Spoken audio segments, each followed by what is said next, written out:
Kohumada Yalwane, welcome to Footsteps in Australia channel. Today we are going to discuss something very important. If you are coming to Australia or if you are already in Australia and if you are looking for a rental property.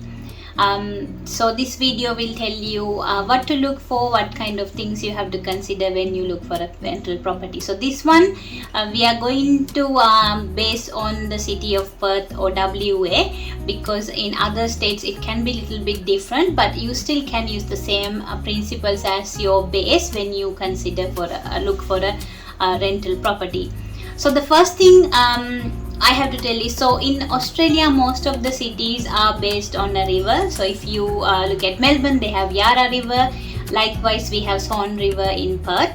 So there are two main parts in Perth in terms of how the proximity to the river, north of the river and south of the river. North of the river is slightly expensive, but it is closer to the city and there's good transportation. There's Mitchell Freeway and then there's train facilities. If you live in the north of the river, then you can easily get access to city via those transportation methods. And north of the river is a bit beautiful. They have access to beaches and nice houses, and then they are a bit expensive as well. Whereas south of the river it's a little bit different. But south of the river is a different scenario. Most of the Asians do live here. At least I am speaking on behalf of Sri Lankan community and Indian community. Most of us are based in here. And as far as I know, there are a lot of good schools in the south of the river area. So if you have a kid and you want your kid to have a good school, so south of the river could be a good option for you. So the next thing you have to look at is, one thing I have to mention is, because north of the river could be a little bit expensive and comparatively south of the river rental accommodation is a bit cheaper. Not that cheaper compared to north of the river, it is cheaper in the south. So the next thing you have to look at is the house type. When I mean by house type, there are so many different options. So first thing is a house. So house is a building that is located on the ground. So you will have a piece of land with the house, and most of the old houses have one bathroom. So you get 2x1, which is two bathrooms and two rooms and one bathroom. Then 3x1, 3 rooms and one bathroom. But most of the newer houses are with 2 bathrooms, so you get 4x2, which is 4 rooms and 2 bathrooms.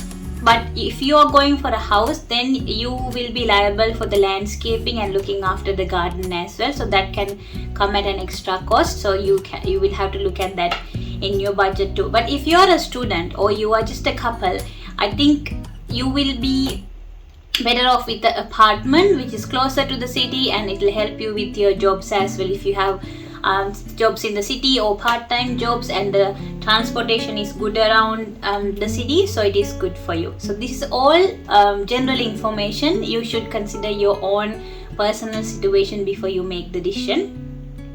Next thing is, in terms of the houses, there are some houses called villas. They are pretty much like a house, but they are strata properties, smaller house, and they don't come with a big garden, so you don't have to worry about much of the landscaping or gardening. So that's a good thing to look at as well. So next thing is in that I need to say, if you are a family, even if you are a family, you have kids, you still can live in an apartment, because there are a lot of parks in Perth closer to each house, so you can go and enjoy the family times. You don't necessarily to have to have land attached to the house. You can go to the park and enjoy and avoid that extra cost. Okay, after you decide whether you want to live in north of the river, south of the river, and what type of a house you want to live in, whether it's a house, villa or apartment, the next thing you should consider is your neighborhood. This is especially because of the security and of course the accessibility to different facilities. For you to understand the security of a certain suburb, there is a good site called perthcrimemap.com. Now this site is a private site, but they have used the information from WA police website, but the information is bit old because I had a personal look, bit old, but it can still give you a good idea. And the other way for you to find out about the security of a certain suburb, the neighborhood, is to join different Facebook groups. So each suburb, like we live in Belmont, so we have a Belmont resident group where people, it's a community group, so people live in Belmont, they get access to that group, and then they discuss about certain incidents that have happened and any concerns the community has. So it's a good way to do. So say if you are looking to live in Cannington, what you should do is you should go to Facebook and then join Cannington community group, and then by that way you can get the information. But most of the time, if you make sure your doors are locked and you don't keep anything valuable outside, and if you are careful about your security, you should be pretty much alright in most of Perth suburbs. So that's the next thing you have to look at. So once you have decided all these things, I think the next thing you have to look at is your budget. So and your budget will affect all other factors as well. So if you don't have much money to spend on your rent, you will have to decide how far from the city you want to live, whether it's going to be a house or an apartment. Everything will depend on your budget. So after you have your budget figured out, I will show you where to look for rental properties. So there are two ways for you to look at that. So you can go for a rental property via an agent or via the private owner. So in terms of agents, there are a lot of agents, real estate agents in Perth. So you can go to each of their websites and have a look, but most widely used method of looking for a rental property is using realestate.com.au website and their app. And there are other websites as well, such as Domain and other marketplace ends, but most widely used is realestate.com.au. They have an app also. We personally use that app as well. It's very convenient. It's got a lot of filters and everything. I'll show you how to filter and look for a property there. And in terms of private rentals, if you go to Facebook Marketplace, Gumtree, and sometimes even in shopping centers notice boards, people have advertised their houses or rooms. Mostly you see the rooms that are advertised for students.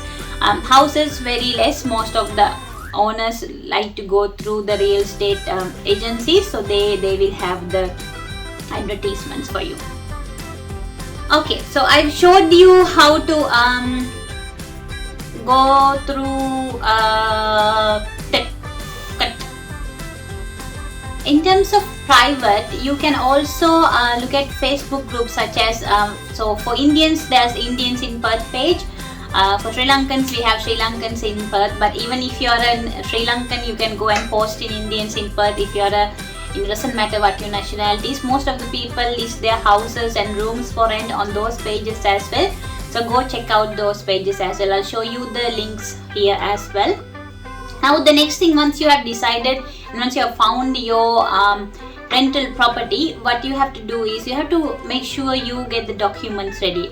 So your ID documents. So if you are not an Australian, you need to have your international driver's license, international passport, and any document to show your address. And then you have to have your pay slips and any income statements you can show. And of course they ask for references as well. So some personal references who can give the real estate agency or the owner of a particular house about your character, whether you paid previous rents on time, whether you are a good tenant, bad tenant. They will assess those things. So before you go and apply for a rental property, it's better for you to have these documents ready. So I will list all the documents here for you so that you can have a look. And next thing that you have to do is, so you have to make sure you go to the inspection. So make sure you go to the home opens for rental properties and make sure you have a look at everything properly and see whether these properties match your requirements. Nowadays there's a big competition in rental property market, so you might not have the upper hand of choosing and picking exactly what you want. And then depending on how much money you have, you might have to settle down for something less. But one thing most of the people do these days is, say if a property is advertised for $400 a week, sometimes people offer, okay, I'll pay you $420 per week, can you give me the property? So even though then you are a good applicant, the person who had bidded more than the money they have advertised, they will get the property. So you will have to decide that also. And then if you want to do that, make sure you look at the properties which are at the lower end of your budget, and then when you go for the property, you can throw that extra $10, $20 to get that property for yourself. So yes, these are the main things you have to look at. Once you get the property, there are certain things you have to do.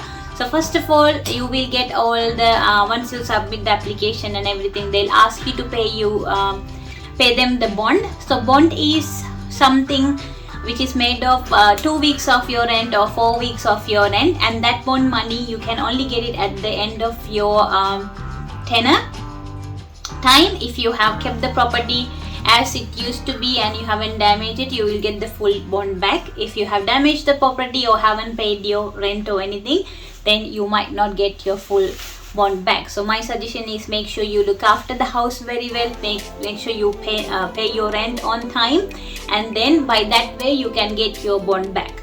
And then the other thing they will ask is, most of the owners and real estate agents ask for 2 weeks rent in advance. So you'll have to make sure you have that enough money. So say your property is $400 a week, so your bond would be $400 into 4 weeks, which is $1,600, and then 2 weeks rent in advance, which is again $800. So 1,600 plus $800, $2,400. So it sounds very expensive. That is how it is though in Perth. This is $400 is for a house, so not for a room. So for students, you can get rooms around maybe $150 a week, something like that. So there are always options for you. Once you say you've gone through the rental process and then you have got the property, what you have to do? So you have to make sure that the first day they will give you all the keys and everything. So make sure you protect those keys, and then don't share the gate lock codes and everything with anyone else. Make sure you protect them, and of course the keys, make sure you don't lose them, because if you lose a key, you will have to get the key replaced and remotes and everything. Next thing is, they give you the property condition report. So it's called PCR, not the COVID PCR. This property condition report is a very important document. This is a document the agent or the owner will prepare before you come into the property. They will go through the property and make sure they take photos and everything, and make sure they write down the status quo of the building. So once you get the property condition report, don't ignore this. Go through all the pages and make sure the building and the contents of the house are exactly as what they say. And if there are any discrepancies, make sure you take a photo and make sure you inform them. Do this via writing as your evidence. Inform the agent or the owner on the same day. So by that way, by the end of the tenure, if the real estate find the damage, and if the damage was there already when you came in, you don't have to pay for it because it was already there. So PCR is very important. You have to make sure you go through that and make sure everything matches to the house at the moment when you rent it, and then by that way you can protect your bond. So now I will show you how to do a search in realestate.com.au app or the website. Now this will be a basic search. There are a lot of filters that you can use. You can adjust these filters and searches according to your requirement, but I'll show you how to do the basic search. So you can search them by the suburb, you can search them by the house type as I discussed before, and you can search them by the rent amount, so that's your budget, and you can search them by what is the availability, because sometimes there is a good property that you want to get but it's not available for another month or two, so you can search them via the availability too. So I'll show you how to do that now. This is the realestate.com.au website. So I'm going to show you how to find a rental property through this website. So we have few options here. This is the realestate.com.au home screen. We have few options here: buy, rent, sold, address, agent. So today we are selecting rent option, and you can enter a suburb here. I'll put it as Perth, then hit done. Then you go to filters. If you want to go for an apartment and a unit, you can select this option: house, townhouse, and villa. So I'll put it as all types. Price maximum and minimum. So I'll put it as $500. Bedrooms, I'll put it as 2 bedrooms, and bathrooms, I'll put it as 2 bathrooms. This is one of the most important options: available date. If you need it urgently, you will have to put it as available now, and if you do have pets, you will have to tick this option. Scroll down. Yeah, so that's perfect. Then we will hit search.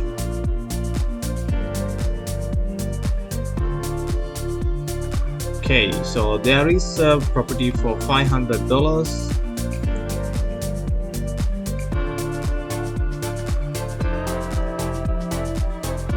Here is a little bit of a description, and this is the address.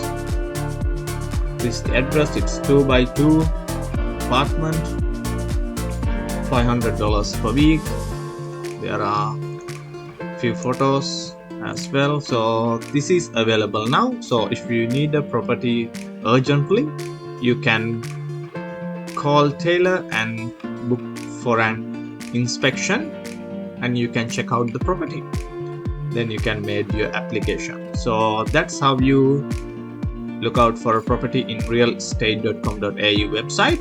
If you do have a mobile phone, you can download the realestate.com.au application, and it's very easy to find if you logged in through your phone, and it's totally free. You can download it to your mobile phone, and it's free. Yeah, that's how you check out a property in realestate.com.au website. First you have to select the suburb, then you go to filters, then hit search. That's how you do it. So these are the main things you have to consider. I hope this was very useful for you. This is a very short video. I can put down some links for you that you can read and get more information about renting a property in Perth. And for other states as well, you can use this as a base guideline. And we are happy to answer any questions you have. As much as we know, we would like to share this information with you. So thank you for watching our channel. We'll see you in another video. Till then, goodbye. If you haven't subscribed our channel, please subscribe and hit the bell icon. Like our videos, share our videos, and thank you for all the viewers who watch our channel and comment. And if you want us to do any other videos on any certain things, let us know. We'll try and do them for you. Bye.